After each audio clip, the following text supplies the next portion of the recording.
In June of 2021, I moved into a one-bedroom apartment in Spokane, Washington after landing a remote job. The rent was surprisingly low for the area, and the building was old but well kept. The landlord was a quiet, older man who didn't say much except that the unit had been vacant for over a year. I didn't think much of it at the time. The place had charm, creaky wooden floors, tall windows, a clawfoot tub. It felt like a fresh start, exactly what I needed after a messy breakup and a cross-country move. But almost immediately, things started to feel off. It began with small things. The bathroom mirror would be fogged up when I hadn't used hot water. My kitchen drawers would be slightly open in the morning, even though I always closed them. At first I thought it was me, just forgetting things, stress, adjustment. But one night, while organizing books in the living room, I heard a thump from the bedroom. I walked in, expecting to find something had fallen, but nothing was out of place. The room was silent, perfectly still, except the closet door was open a few inches. I knew I had closed it that morning. I didn't sleep well that night. Every sound felt amplified, every creak in the floor like footsteps. I eventually convinced myself it was just the building settling. That was until I found the journal. It was buried in the kitchen cabinet beneath a loose board at the back, a small leather-bound notebook, the kind you might carry in your pocket. The first few pages were filled with grocery lists, reminders, mundane stuff. But then the handwriting shifted, more rushed, uneven. It started to detail noises in the night, objects moving, a presence. The writer felt constantly watching them. The entries grew more erratic, paranoid, ending abruptly with a single line written in all caps, "Don't let her out." I sat there for a while, just staring at those words. I had no idea who wrote them, but the hair on my arm stood up like the words were meant for me. I put the journal back, told myself it was probably a prank or just fiction. Maybe someone had been writing a story and left it behind, but I couldn't shake the unease. Things escalated quickly after that.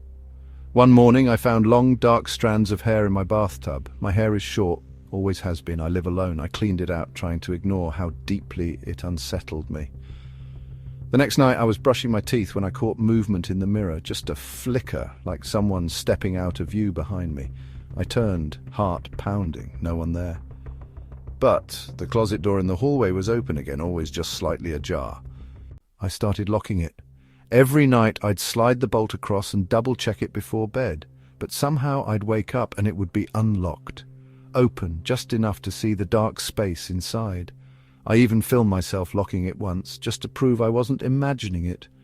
Played it back the next morning when I found the door wide open again.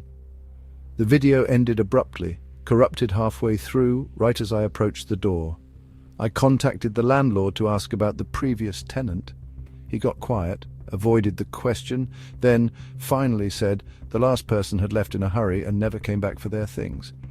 I asked if anyone else had reported anything strange in the unit. He paused and then said flatly, "You're not the first to ask that." Then he hung up. Then I stopped sleeping. I started hearing noises from inside the walls, faint whispering, impossible to make out, like a conversation I wasn't supposed to hear. One night I woke up to find every cabinet in the kitchen wide open, every drawer pulled out, my fridge door hanging ajar. Nothing taken, nothing moved, just open, like someone had been searching for something. I was at my breaking point. I decided to leave. I packed a suitcase and planned to sleep at a friend's place while I sorted out breaking the lease. That night, before leaving, I walked past the closet one last time. The door was open again, but something was different. The air felt wrong, thicker, colder, like stepping into a freezer. I opened the door fully and saw something I hadn't noticed before. A panel in the back wall was slightly loose. I pried it open and found a crawl space barely big enough to fit through. The smell hit me first, damp, rotting wood and something else I couldn't place. I shone my flashlight in and saw a small space lined with what looked like old wallpaper, peeling away. On the floor was a mattress, stained and torn, and in the corner, a figure. It was a woman, curled up back to me, motionless. I screamed and stumbled backward, hitting the floor, but when I looked again, she was gone. The crawl space was empty. I ran. I didn't look back. I drove until sunrise and never returned. The landlord wouldn't return my calls. When I tried to send someone to retrieve the rest of my things, the unit was already rented out again, but a few days later I got a letter in the mail with no return address. Inside was a single photo. It was a picture of my bathroom mirror taken from inside the room. My reflection was visible, brushing my teeth. And behind me, she was standing in the hallway, just beyond the closet door.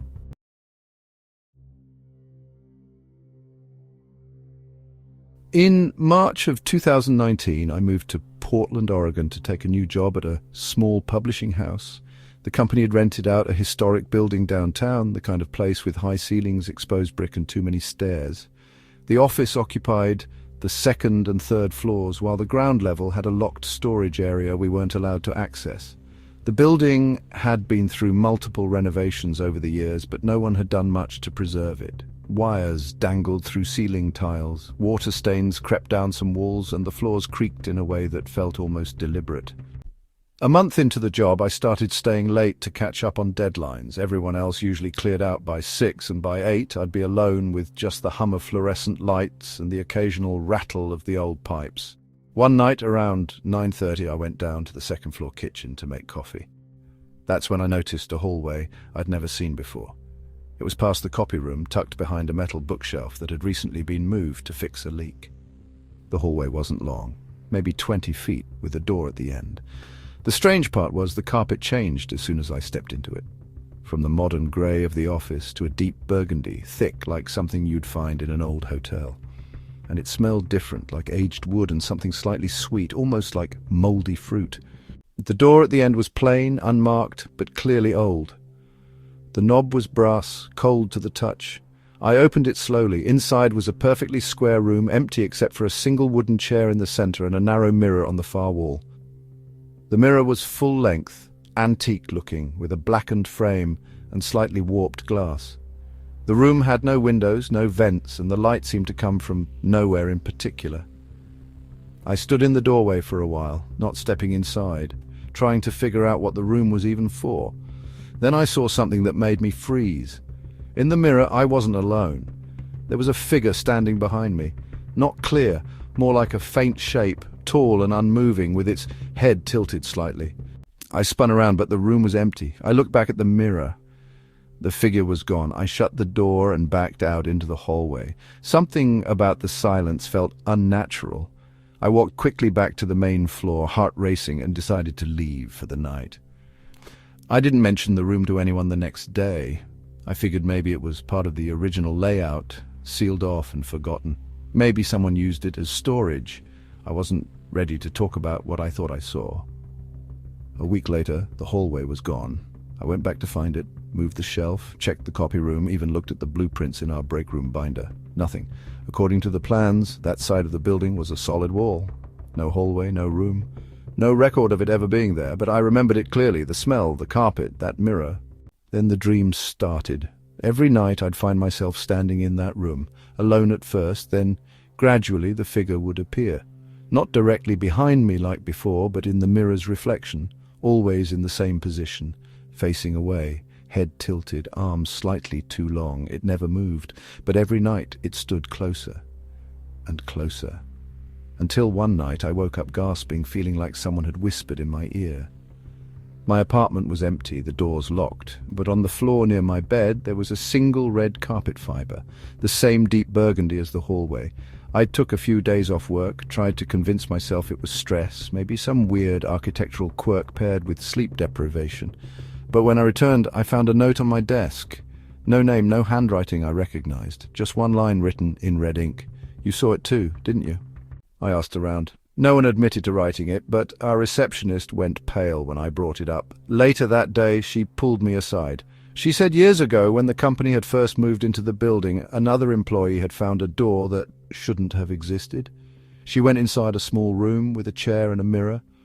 After that, she changed, became paranoid, started seeing things, eventually quit without warning, moved across the country. No one heard from her again. That night I stayed behind. I needed to know if the room would come back. At 9:33 p.m. the hallway was there again.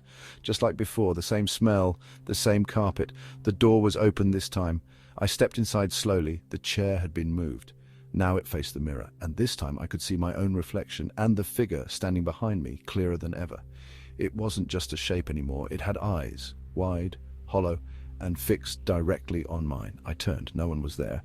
But the mirror began to hum, a low vibrating sound deep in my chest, like a resonance. My reflection remained still, even when I lifted my hand. It didn't move. Then it smiled. Not me, my reflection. It smiled, slowly, too wide. And then it stepped forward, out of sync with me, and placed a hand on the inside of the glass. I stumbled back and ran. When I returned with a co-worker the next morning, the hallway was gone again. The wall was solid, as if it had never been disturbed. But on my desk, where my notebook had been, there was a small smear of red, like carpet dye, and a single fingerprint pressed into the surface of the mirror.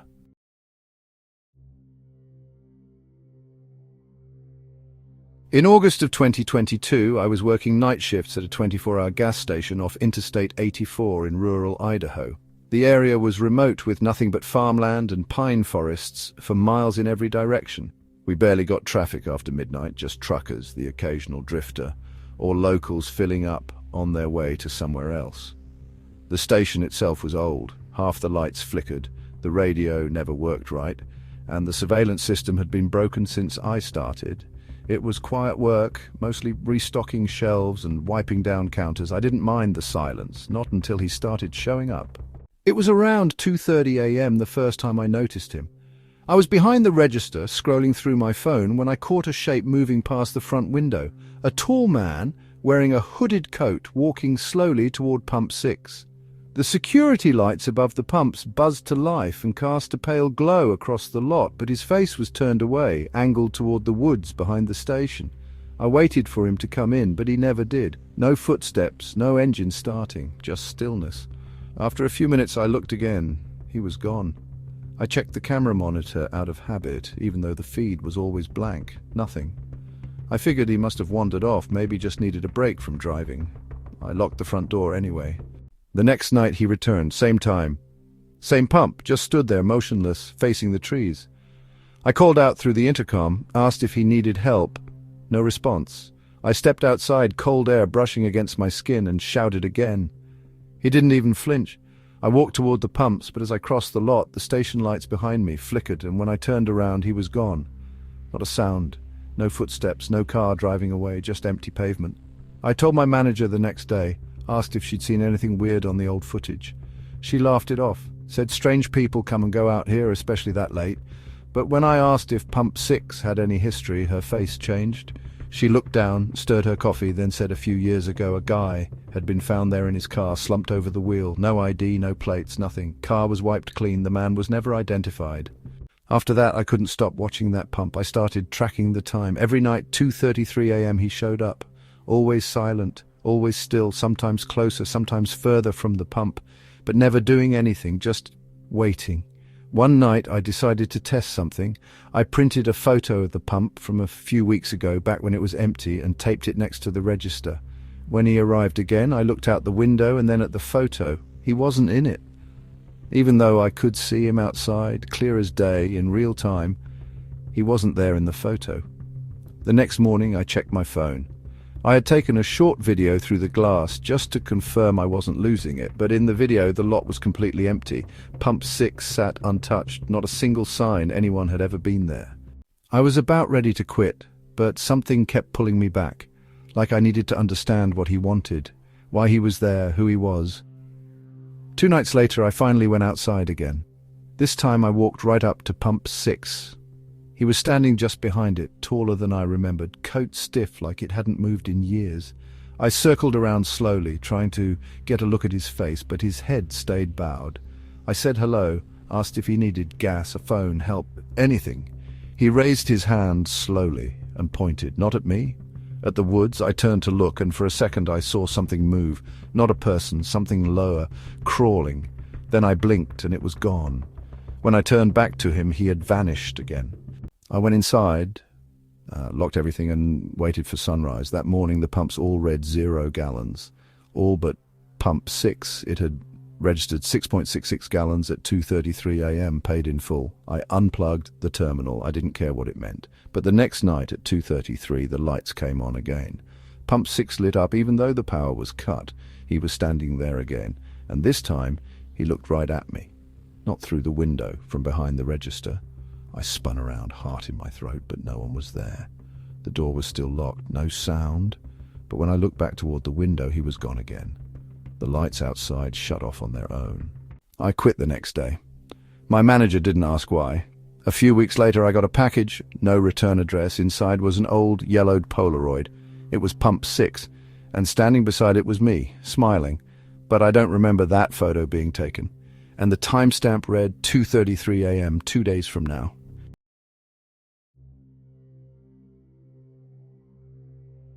Some moments don't fade with time. They wait, repeating, watching, returning when you least expect them.